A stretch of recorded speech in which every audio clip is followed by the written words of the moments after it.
حضرت سیدنا بلال بن سعد رضی اللہ تعالی عنہ فرماتے ہیں گناہ کے چھوٹے ہونے کو نہ دیکھو بلکہ یہ دیکھو کہ تم کس کی نافرمانی کر رہے ہو۔ زمین اس کے حکم سے ہلتی ہے، ہوائیں اس کے حکم سے چلتی ہیں، پہاڑ اس کے حکم سے کھڑے ہوئے ہیں، سمندر اس کے حکم سے ٹھہرے ہوئے ہیں۔ ایک حکم فرما دے تو پہاڑ آبادیوں پر گر جائیں، ایک حکم فرما دے تو سمندر آبادیوں کو بہا کر لے جائیں، ایک حکم فرما دے ہوائیں عمارتوں کو اڑا کر لے جائیں، ایک حکم فرما دے زمین پھٹ جائے اور قومیں دھسا دی جائے زمین کے اندر۔ اس رب سے ڈرنا چاہیے، ہم سب کو اسی رب سے ڈرنا چاہیے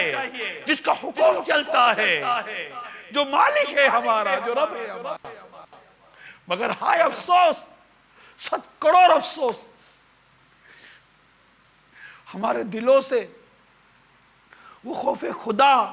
گویا کہ نکلتا چلا جا رہا ہے۔ المدد یا شاہ ابرار مدینے والے، المدد یا شاہ ابرار مدینے والے،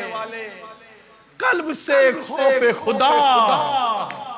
دور ہوا جاتا ہے، سلسلہ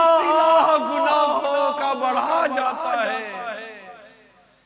نیا جرم ہر ایک آنکھ ہوا جاتا ہے۔ ہونا تو یہ چاہیے تھا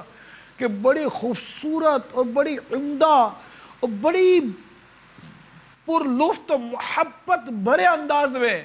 ہم نیکیاں کرتے ہیں، روزانہ کچھ نئی لذت نیکیوں میں پانے کی کوشش کرتے، روزانہ کچھ خوبصورت انداز اور بناتے اور نیکیوں کا اور لطف و سرور اور لذت پاتے،